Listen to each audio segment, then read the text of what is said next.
जितनी सेकुलर सियासी पार्टियां हैं, अगर उनकी नीयत साफ है, सेकुलर हैं, तो जब राय मांगी गई है कि आप राय दो, तो ये राय सिर्फ मुसलमान क्यों देगा?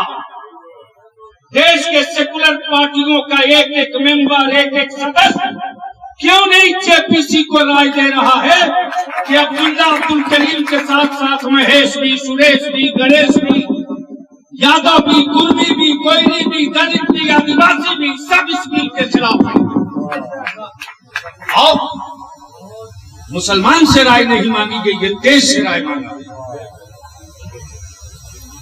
जब डॉक्टर मुकेश की तरफ से राय जाएगी, आरजेडी के एक एक वर्कर की तरफ से राय जाएगी, जेडीयू के एक एक वर्कर की तरफ से राय जाएगी, कांग्रेस के एक एक वर्कर की तरफ से राय जाएगी, मुसलमान से ज्यादा जब नॉन मुस्लिम की तरफ से राय जाएगी कि ये देश हित में नहीं है, संविधान के विरुद्ध है, मजाल है वो पास हो जाएगा। लेकिन ये कोई नहीं कर रहा। ये ऐसे ही हो गया है जैसे एनआरसी का छुछुंदर आया, मियां बलबला के रोड पर गला साफ करने के लिए जो देखो वही आ रहा है, और मियां ढोलकबाज की तरह ताली बजा। इसके अलावा क्या हुआ बताओ?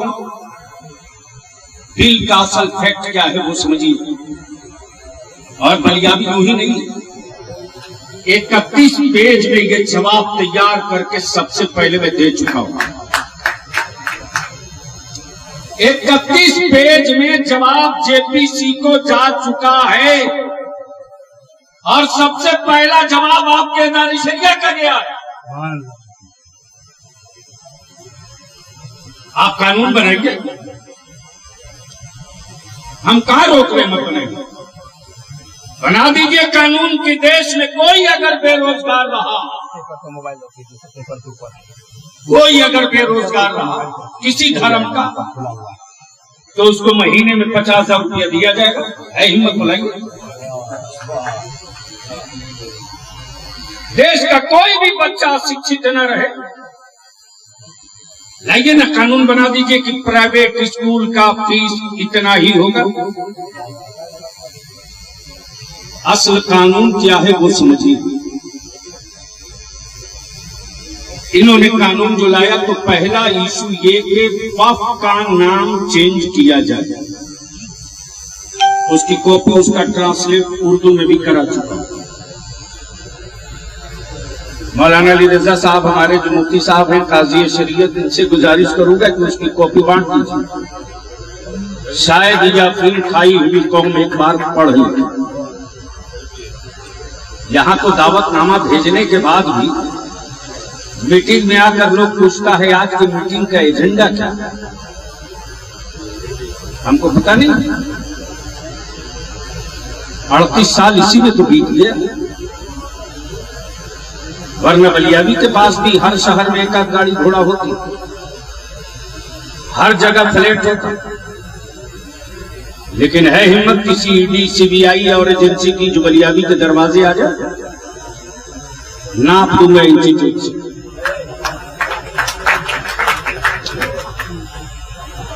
इन्होंने जो बिल लाया तो उसका जवाब पहला जो इदारे शरिया से गया, सुन लिया।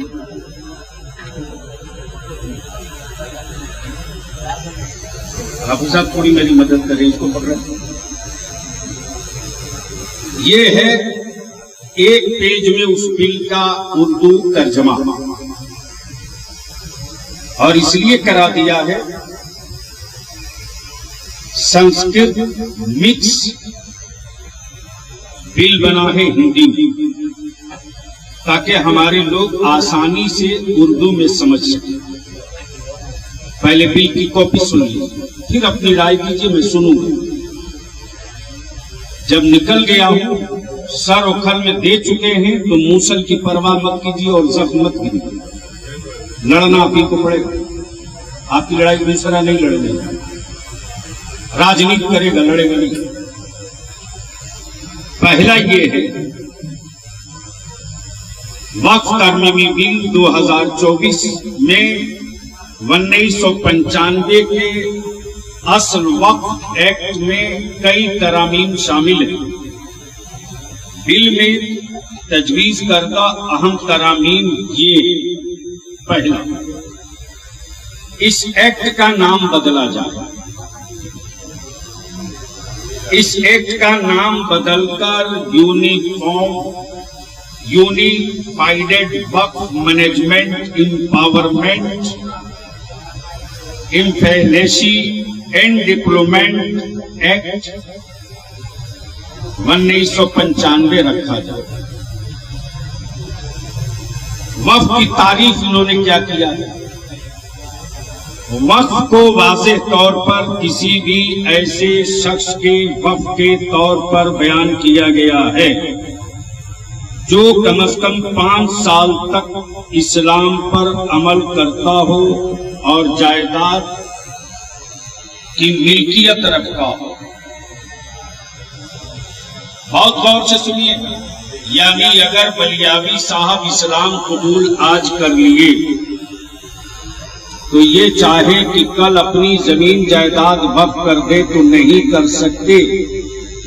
इनको 5 साल तक इस्लाम पर कायम रहना पड़ेगा।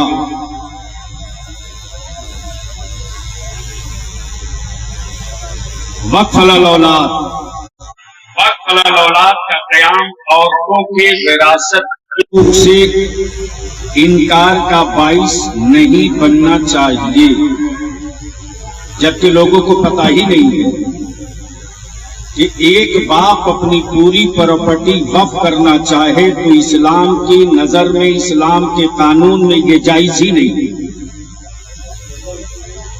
एक लिमिट है कि एक बाप अपनी प्रॉपर्टी का कितना हिस्सा वक्फ कर सकता है। क्या मुफ्ती साहब, यही है ना? यानी क्या प्रैक्टिकल और नेचुरलिटी के साथ इस्लाम का कानून। ऐसा नहीं है रोशन बाबू के हमारे बाबूजी के पास अगर 2 बीघा जमीन है तो दोनों बीघा वक्फ कर दे, नहीं कर सकते। इस्लाम इसका अलाउ नहीं करता। उसका एक परसेंटेज है कि इतने ही % आप वक्फ कर सकते। बतिया बीवी बच्चों के लिए रखना जरूरी है। इसी तरह से इन्होंने रखा है कि यूजर के जरिए वक्फ से मुताल्लिक दफात को छोड़ दिया जाएगा। सर्वे कमीशन का किरदार प्रॉपर्टी में, जायदाद में फैसला कमिश्नर और डीएम करेंगे। इसी के साथ उन्होंने एक बात और भी रखी है कि साहब वक्फ के